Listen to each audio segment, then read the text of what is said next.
Friends, एक बार welcome आपका फिर से। हम लोग पिछली क्लास में पढ़े थे कि हुक लॉ पढ़े थे और हुक लॉ के जो कांस्टेंट थे वो हमने पढ़ा था। हुक लॉ के जो कांस्टेंट हैं वो हमने तीन कांस्टेंट आपको पढ़ाया था, तीन स्थिरांक पढ़ाया था। एक आपका था यंग मापांक, दूसरा कर्तन मापांक और तीसरा आयतन मापांक। ये तीनों बातों पर हम लोग स्टडी कर चुके हैं, शायद आप उसको पढ़े होंगे और नोट भी कर लिए होंगे। ठीक है, आज हम लोग बात करेंगे पॉइजन अनुपात पर, जिसको पॉइजन रेशियो कहा जाता है। और प्रतिबल तथा विकृति वाले रिलेशन में ये हमारी अगली टॉपिक होगी, जहां पिछली टॉपिक को मैंने छोड़ा था। और पिछला मैंने क्या पढ़ा था? हुक का लॉ पढ़ा था और उनका कांस्टेंट था। आज हम लोग बात करेंगे पॉइजन अनुपात पे, पॉइजन रेशियो पर। अब देखिए पॉइजन अनुपात होता क्या है, पहले इसको समझ लेते हैं। पॉइजन अनुपात जो होता है वो पार्श्व विकृति और लंबाई में विकृति का जो अनुपात होता है, किसी पिंड पर अगर हम बल लगाएं तो उसमें होने वाली पार्श्व विकृति अभी नई विकृति एक आई है जिसको हम अभी अच्छे से बताने वाले हैं। पार्श्व विकृति और लंबाई में विकृति के अनुपात को हम लोग पॉइजन अनुपात कहते हैं। ठीक है, अब यहां से समझने का जरा प्रयास कीजिए। एक हमारा कोई बार है, छड़ है, रॉड है। अब रॉड क्या होता है? यहाँ पे जो रॉड लिया गया है ये रॉड सर्कुलर डाया का लिया गया है, सर्कुलर शेप का लिया गया है। मतलब ये है कि रॉड कई शेपों में आता है, उनकी आकृति कई प्रकार की होती है। वर्गाकार भी छड़ आता है, गोलाकार भी आता है, आयताकार भी आता है। तो यहाँ पर जो हम छड़ की बात कर रहे हैं वो हमारा गोलाकार छड़ की मैं बात कर रहा हूं। मतलब क्या होगा? उसमें डाया है और उसकी लंबाई। सपोज दैट कि मान लीजिए कि एक हमारा कोई रॉड है, ये है, ठीक है, जिसकी लंबाई कितनी है? L है और इसका डाया कितना है? कैपिटल D है। अब अगर ये छड़ गोलाकार छड़ है, गोलाकार रॉड है, तो एक तो इसकी लंबाई होगी और एक इसका डाया होगा। तो हम मान लेते हैं कि इसके एक सिरे को फिक्स करके, ये हैचिंग मतलब फिक्स, और ऊपर कितना दिखाया गया? डाया इसका कि कितना डाया है? कैपिटल D है और लंबाई इसकी कितनी है? स्मॉल l है। अगर हम इस पे बल लगा के अगर खींचते हैं, अगर इसके अपने शेप में परिवर्तन करने की क्षमता है, तो हमने माना कि थोड़ी सी लंबाई इसकी बढ़ गई, जिसको डेल्टा एल माना गया। तो एक चीज ध्यान दीजिए कि अगर ये हमारा रॉड है, अगर ये फिक्स है, इसको खींचते हैं, इसमें दो माप है, एक इसकी लंबाई है और एक इसका डाया है। अगर हम खींचेंगे, इसकी लंबाई बढ़ेगी तो कोई तो ऐसी माप होगी जो घट रही होगी। समझिए ध्यान से कि अगर ये हमारा 3 mm का रॉड है और हम खींचे तो 1 mm और बढ़ गया, तो ये 1 mm बढ़ा कैसे? ये 1 mm कोई तो एक माप कम हुई होगी। मतलब ये है कि जब लंबाई की दिशा में हम खींच रहे हैं तो इसकी लंबाई तो बढ़ गई, लेकिन इसका जो डाया था, अब जो डाया था वो डाया क्या होगा? थोड़ा कम हो जाएगा। तो यही चीज मैंने यहाँ पे दिखा रखा है, या यहाँ पे भी आप समझ सकते हैं कि जब इसको खींचने पर डेल्टा एल लंबाई बढ़ती है तो इसका डाया अब कितना हो जाता है भाई? अब डाया जो बचा हुआ है वो स्मॉल d हो जाता है। समझ में आई मेरी बात? मैं ये कहना चाह रहा हूं कि अगर मान लीजिए, मैं आपसे ये कहना चाहता हूं कि एक हमारा कोई रॉड है शुरुआत में, जिसकी लंबाई स्मॉल l है और इसका पूरा डाया कैपिटल D है। लेकिन जब इस पे हम बल लगा के खींचते हैं तो हमने देखा कि इसकी लंबाई में थोड़ी सी लंबाई इसकी बढ़ गई। और कितना लंबाई बढ़ी भाई? डेल्टा L बढ़ा। तो डेल्टा L यही रॉड है, जब इसकी लंबाई बढ़ रही है तो इसकी एक माप, ये डाया क्या हो रहा है? ये डाया कम होगा, कम होगी ये लंबाई में बढ़ जाएगा। तो डाया कितना कम हुआ भाई? पहले था कैपिटल D, लेकिन बढ़ने के बाद अब बचा हुआ डाया डॉटेड जो दिखाया गया है, तो बचा हुआ डाया कितना बचा? स्मॉल d हुआ।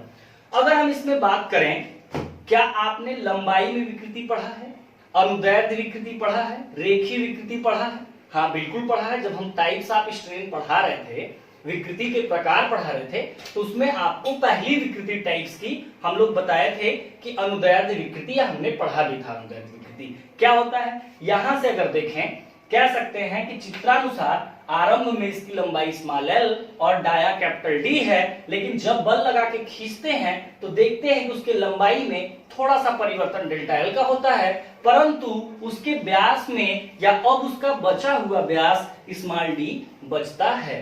तो क्या यहां से आप रेखीय विकृति निकाल सकते हो, अनुदैर्ध्य विकृति निकाल सकते हो? अनुदैर्ध्य विकृति क्या होता है?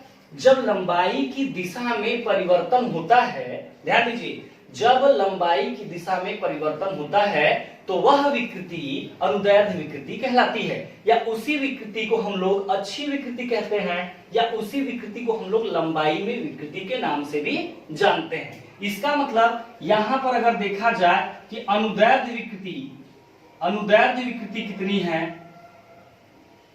तो अनुदैर्ध्य विकृति मतलब EL, E का मतलब विकृति, L का मतलब लॉन्गिट्यूडनल स्ट्रेन।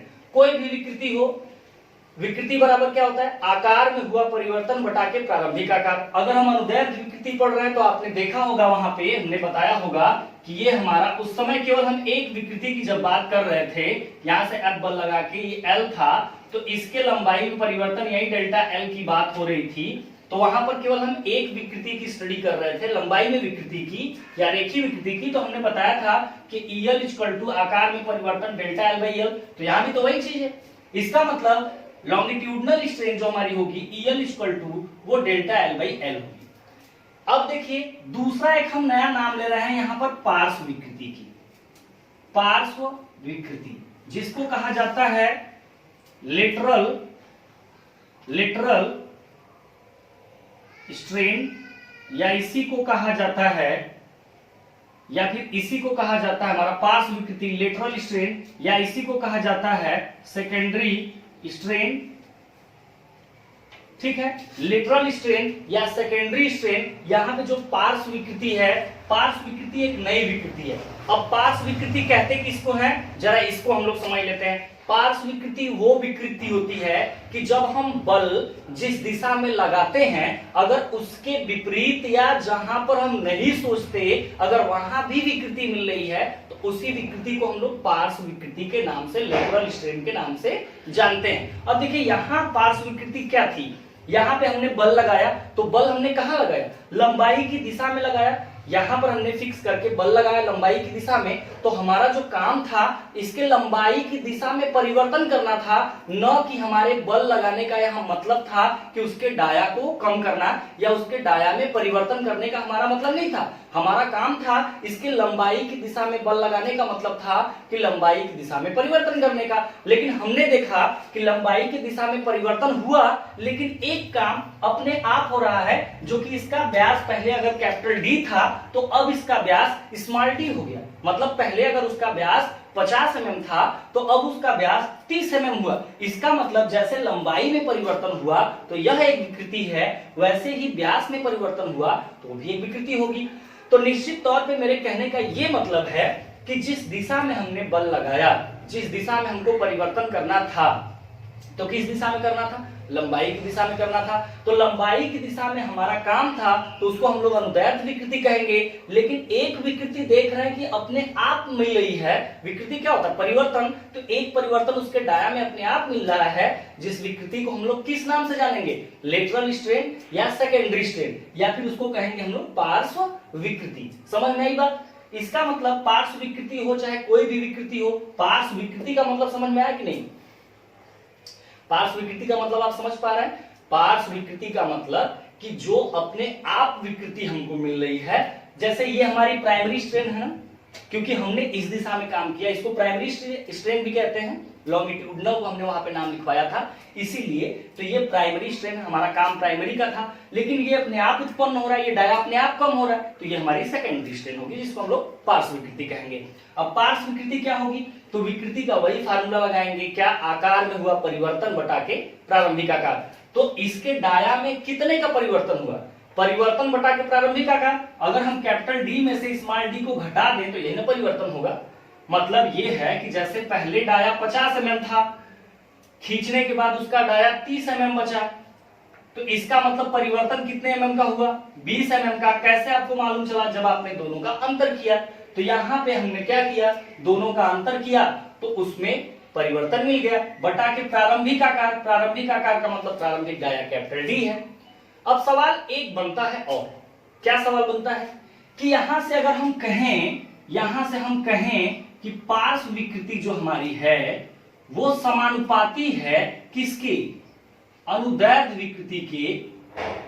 बोलिए क्या ये मैंने सही लिखा, हाँ बिल्कुल सही लिखा। क्यों सही लिखा, ध्यान दीजिए, जितना ही बल का मान बढ़ाते जाएंगे उतना ही लंबाई में परिवर्तन होता जाएगा। मतलब कहने का ये है कि जैसे शुरुआत में कैपिटल डी का मान 50 mm है और शुरुआत में लंबाई हमारी मान लीजिए कि 80 mm है, उस समय बल जब हम 30 किलो न्यूटन का लगा के खींचते हैं तो हम देखते हैं कि डेल्टा एल जो परिवर्तन होता है वो 5 mm का होता है और उस समय स्मॉल डी भी उसी के रेस्पेक्ट में परिवर्तन होता है।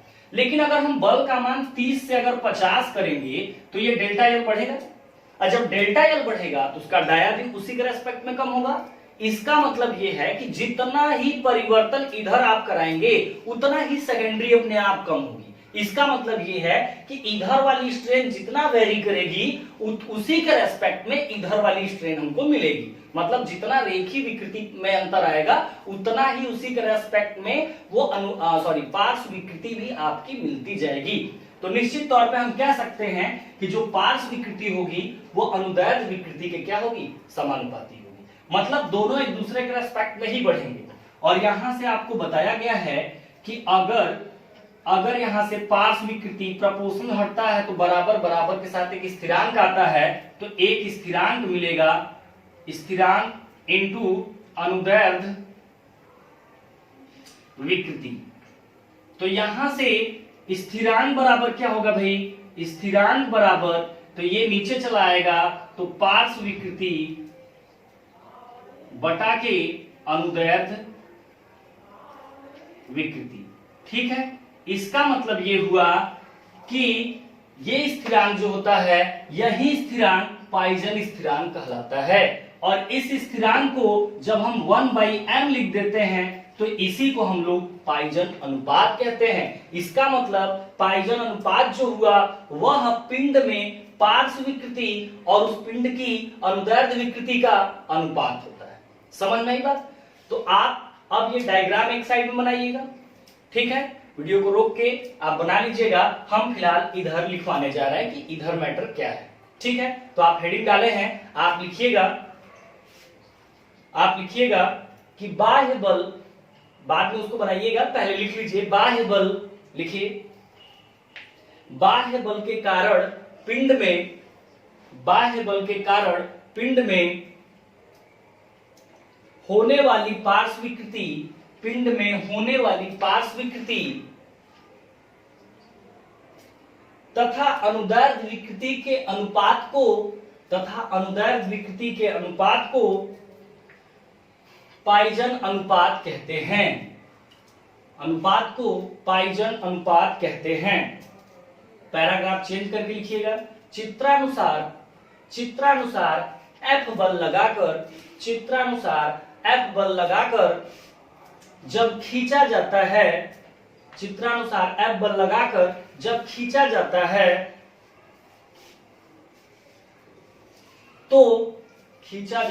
तो अनुदैर्ध्य विकृति, अनुदैर्ध्य विकृति कितना मिलती है भाई, डेल्टा एल बाई एल मिलती है। तो इसको नोट कर लीजिए, अनुदैर्ध्य विकृति EL equal to delta L by L. तथा जब F बल लगाकर हम खींचते हैं तो उस टाइम में अनुदैर्ध्य विकृति डेल्टा एल बाई एल मिलती है। तथा पार्श्व विकृति, और पार्श्व विकृति का हमने मतलब बताया कि क्या होता है, फिर से वीडियो पीछे करके देखेंगे तो आपको क्लियर हो जाएगा। पार्श्व विकृति कितना मिलेगा, कैपिटल D माइनस D, दोनों के व्यास में अंतर वही उसका परिवर्तन होगा बटा के प्रारंभिक आकार कैपिटल D। उसके नीचे लिखेगा अतः पार्श्व विकृति जो होगी वो समानुपाती होगी अनुदैर्ध्य विकृति के। क्यों होगी? क्योंकि जितना ज्यादा इधर परिवर्तन होगा लंबाई की दिशा में उतना ही ज्यादा परिवर्तन उनके डाया में होगा। इसका मतलब दोनों स्ट्रेन एक दूसरे के समानुपाती हो गई तो पार्श्व विकृति बराबर स्थिरांक, प्रोपोर्शनल हटेगा तो स्थिरांक इंटू अनुदैर्ध्य विकृति, और यहां से स्थिरांक बराबर पार्श्व विकृति बटा के अनुदैर्ध्य विकृति। अब यहां से देखिए, यहां से एक बात और निकल के आती है, जहां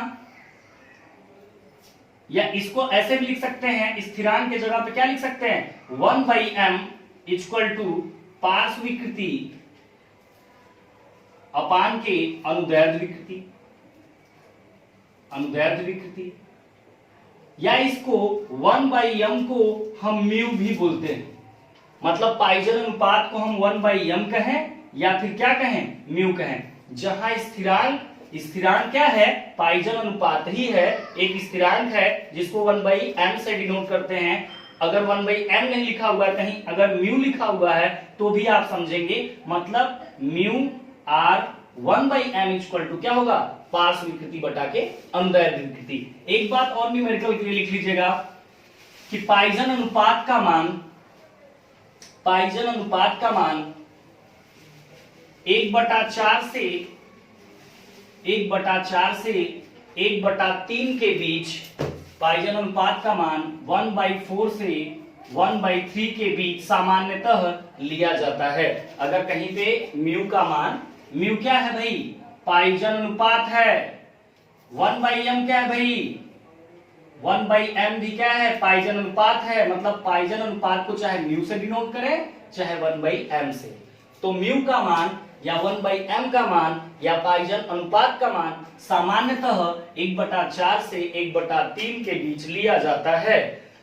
कब लेंगे आप, जब आपको न्यूमेरिकल में जरूरत रहेगी और वहां पे म्यू का मान या 1/m का मान या पाइजन अनुपात की जरूरत रहेगी, तो वहां पर हम ये मान ले सकते हैं। अगर नहीं कैलकुलेशन में है तब। एक हम लोग आज न्यूमेरिकल करते हैं, नोट करिएगा। चलिए सारे लोग एक न्यूमेरिकल नोट करिए।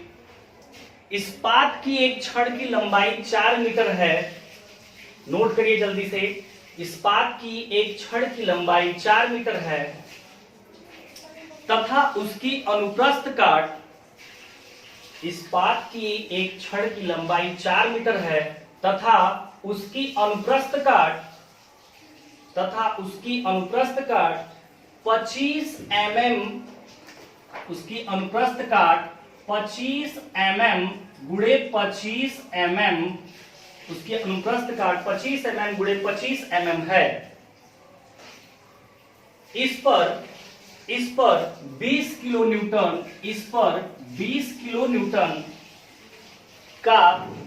न्यूटन का अक्षीय तनाव बल कार्य कर रहा है। इस पर 20 किलो न्यूटन का अक्षीय तनाव बल कार्य कर रहा है। छड़ में उत्पन्न प्रतिबल विकृति, कामा देके लिखेगा, छड़ में उत्पन्न प्रतिबल कामा विकृति तथा उसकी लंबाई में वृद्धि का मान ज्ञात कीजिए, तथा उसकी लंबाई में वृद्धि का मान ज्ञात कीजिए। यदि इस्पात के लिए वृद्धि का मान ज्ञात कीजिए, यदि इस्पात के लिए यंग मापांक कैपिटल ई का मान 2 × 10⁵ न्यूटन पर mm का स्क्वायर है। यदि इस्पात के लिए यंग मापांक कैपिटल ई का मान 2 × 10⁵ न्यूटन पर mm स्क्वायर है। ठीक है, आपने नोट कर लिया। अब सवाल को हम यहां से पढ़ेंगे, सॉल्व करेंगे। आप कॉपी में भी अपने देखिएगा कि सवाल में या न्यूमेरिकल में क्वेश्चन में क्या बोला गया है। ठीक है, अब देखिए यहां से सबसे पहले किसी भी न्यूमेरिकल को अगर आपको लगाना है तो जो डाटा उसका दिया है या जो मैटर उसका दिया है, सबसे पहले उसको लिखिए। क्या क्या दिया है पढ़ते हैं फिर से। इस्पात की कोई एक छड़ है, इस्पात का कोई एक रॉड है जिसकी लंबाई 4 मीटर है। मतलब ये है कि दिया गया है, क्या दिया है भाई, गिवन है, या डाटा हमारा जो दिया है क्या दिया है कि इस्पात की एक छड़ की लंबाई 4 मीटर है। लंबाई का मतलब L कितना मीटर भाई, 4 मीटर, ये चीज हमको दिया हुआ है। तथा उसकी अनुप्रस्थ काट 25 mm गुणे 25 mm है। मतलब ये है कि हमने जैसे यहाँ पे बताया हमने आपको कि यहाँ पे जो रॉड था, ये रॉड की लंबाई हो गई और ये रॉड का डाया हो गया। तो यहाँ पर शेप हमने कैसा इस्तेमाल किया था, गोलाकार, सर्कुलर यूज किया था, वृत्ताकार यूज किया है मैंने। लेकिन इस बार क्या है कि इसका सेक्शन वृत्ताकार न होके बल्कि कैसा है, बल्कि इस बार उसका सेक्शन जो दिया हुआ है 25 × 25 देने का मतलब समझ रहे हैं, वर्गाकार दिया है। बात समझ रहे हैं। जैसे यहाँ पे इसका अगर सेक्शन देखें तो ये कैसा है, वृत्ताकार है। गोलाकार है, लेकिन इस बार 25 mm और 25 mm देने का मतलब ये है कि इसका सेक्शन कैसा है, वर्गाकार है। तो इसका मतलब ये है कि क्षेत्रफल की बात करें इस सेक्शन की, तो ए दिया हुआ है, वर्ग का क्षेत्रफल क्या होता है भाई, वर्ग का क्षेत्रफल भुजा का स्क्वायर, एक भुजा का मान 25 है तो सारी भुजाएं 25, तो वर्गाकार है तो एरिया क्या हो जाएगा, वर्ग का, वर्गाकार का एरिया होगा 25 गुणे 25 mm का स्क्वायर, ये दिया हुआ है। उसके बाद दिया है कि इस पर 20 किलो न्यूटन का अच्छी तनाव बल, बल का मान दिया है, F का मान दिया है कितना, 20 किलो न्यूटन दिया हुआ है, इतना बल कार्य कर रहा है। छड़ में उत्पन्न प्रतिबल ज्ञात करना है, प्रतिबल को किससे दिखाते हैं भाई, P से, P हमको बताना है कितना आएगा, विकृति ज्ञात करनी है, विकृति को E से लिखते हैं, बताना है। दूसरी चीज उसकी लंबाई में वृद्धि, मतलब ये है कि ये हमारा अगर कोई छड़ है और यहाँ पर इसको अगर हम 20 किलो न्यूटन के अच्छी तनाव बल से खींचें और इसकी लंबाई अगर 4 मीटर हो, इसका सेक्शन कैसा हो, वर्गाकार हो, तो कह रहा है कि ये बल लगाने पर इसमें कितना प्रतिबल आएगा वो बताइए, इसमें विकृति कितनी आएगी, तो विकृति इसमें कौन वाली रहेगी, लॉन्गिट्यूडनल वाली रहेगी, EL रहेगा, क्योंकि लंबाई की दिशा की बात हो रही है। और उसने पूछ रहा कितनी वृद्धि होगी, बल लगा के खींचेंगे कुछ वृद्धि होगी, तो वृद्धि या परिवर्तन को किससे लिखते हैं, डेल्टा एल से, तो डेल्टा एल भी हमको बताना है। उसके बाद आगे दिया है कि ये जो इस्पात का रॉड बना है इसके लिए कैपिटल E बराबर दिया हुआ है कि आप इस्तेमाल कर सकते हैं, E का मान दिया हुआ है कि 2 × 10⁵ न्यूटन पर mm स्क्वायर। तो आप न्यूमेरिकल के लिए सबसे पहले जो दिया है वो नोट करेंगे, वो नोट करने के बाद, नोट कर लिया आपने क्या क्या दिया है, क्या हमको बताना है, ये दोनों बातें हमारी हो गई। अब इसके बाद हम ये देखते हैं कि जो हमको दिया हुआ है क्या वह एक ही मात्रक में दिया है, एक ही यूनिट में दिया है, नहीं दिया है तो उसको हम लोग बनाएंगे। अगर आपको कन्वर्ट करने नहीं आ रहा है तो आप ग्रुप में मैसेज कर दीजिएगा, कमेंट कर दीजिएगा कि हमको कन्वर्टिंग नहीं आता, तो हम एक अलग से वीडियो बना के आपको कन्वर्टिंग भी सिखा देंगे। अभी फिलहाल नॉर्मल न्यूमेरिकल करवा रहे हैं, ज्यादा दिक्कत किसी को नहीं होगी। आगे अगर हार्ड न्यूमेरिकल करवाने लगेंगे उसमें अगर कन्वर्टिंग में दिक्कत आएगा तो आप बता दीजिएगा। जो भी क्वेश्चन लगेगा नोट करने के बाद एक ही मात्रक में लगाया जाना है, ठीक है। तो यहां से देखते हैं, E का मान न्यूटन पर mm स्क्वायर में दिया है, चलिए ठीक है। L का मान मीटर में दिया है, पहले ही पकड़ में आ गए। तो आप प्रतिबल और विकृति की सवालें न्यूटन और mm में ही लगाएंगे। ये नोट कर लीजिए कि प्रतिबल विकृति की जो सवालें रहेंगी, जो भी क्वेश्चन रहेगा, आप न्यूटन और mm में ही करने की कोशिश करेंगे तो आपको आसानी रहेगी। बाकी मर्जी आपकी, आपको मीटर में करना है, किलो न्यूटन में करना है तो भी कोई दिक्कत नहीं है। लेकिन अगर आप न्यूटन mm में सवाल हल करते हैं तो वहां से आपको कोई दिक्कत नहीं आएगी। तो ये तो सही है, न्यूटन mm स्क्वायर में ये 4 मीटर है, तो 4 मीटर को हम क्या लिख सकते हैं भाई, 1 मीटर में 1000 mm, तो 4 मीटर का मतलब 4000 mm। यहां से हम लंबाई को किसमें कन्वर्ट कर लिए, 4000 mm में, ठीक है। तीसरा देखें, एरिया mm स्क्वायर में, कोई ज्यादा दिक्कत है नहीं। अब F का मान 20 किलो न्यूटन है तो इसको न्यूटन में कर लें, तो 20 किलो का मतलब होता है 1000, इसका मतलब 10⁻3, ये किसमें हो गया, न्यूटन में। P का मान बताना है, डेल्टा एल EL का मान बताना है, लॉन्गिट्यूडनल स्ट्रेन का मान बताना है और परिवर्तन बताना है। तो चलिए सबसे पहले हम P को निकालते हैं। P इक्वल टू क्या होता है, प्रतिबल बराबर बल बटा के क्षेत्रफल। बल का मान क्या है भाई, F/A। F कितना है, 20 × 10⁻3, ये F का मान हो गया न्यूटन में, और A का मान कितना है, 25 × 25, ठीक है। मात्रक क्या होगा, P का क्या होता है, तो प्रतिबल का मात्रक होगा, ऊपर बल का मात्रक, बल आपने किस में रखा है, न्यूटन में, तो न्यूटन में आएगा। नीचे एरिया का मात्रक आपने किस में रखा है, mm स्क्वायर में, तो न्यूटन पर mm का स्क्वायर। आप इसको कैसे यूज करेंगे सॉल्व करते समय में, अगर आप इसको हल करेंगे तो आपको प्रतिबल का मान किस यूनिट में मिल जाएगा, न्यूटन पर mm का स्क्वायर, ठीक है। यहां से हमको प्रतिबल आराम से पता हो गया, ये चीज हमारा क्लियर हुआ। EL जो होता है लंबाई, ये होता है हमारा डेल्टा L/L होता है। विकृति बराबर लॉन्गिट्यूडनल स्ट्रेन, हमने बताया आपको कि लंबाई में परिवर्तन बटा प्रारंभिक आकार, मतलब डेल्टा L/L। यहां से आपको EL बताना है। क्या आपको डेल्टा L पता है, नहीं पता है। अगर पता होता डेल्टा L तो L का मान कितना mm है, 4000 हम यहाँ पे रख देते तो EL निकल जाता। तो यहां से EL का मान हमको नहीं पता है, तो क्या हमने एक फार्मूला आपको और बताया है, हाँ बताया है। कौन सा फार्मूला?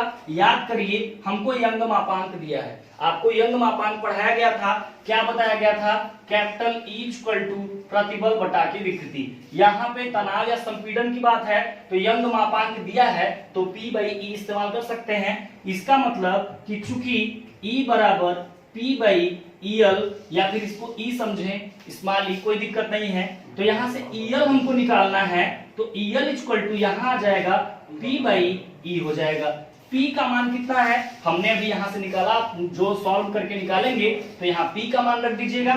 कैपिटल E का मान ये न्यूटन पर mm स्क्वायर में दिया ही है, और यहाँ भी हमने न्यूटन पर mm स्क्वायर में ही प्रतिबल निकाला, जो आएगा यहाँ रख देंगे। E का मान 2 × 10⁵ नीचे रख देंगे तो EL का मान मिल जाएगा। और EL क्या है? विकृति है, लंबाई में विकृति है या अनुदैर्ध्य विकृति है। विकृति का कोई मात्रक होगा? नहीं होगा। क्यों नहीं होगा?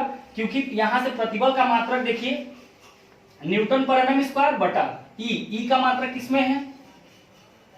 न्यूटन पर mm स्क्वायर, सब कैंसिल हो जाएगा। इसका मतलब EL का यहाँ से कोई मात्रक नहीं आएगा।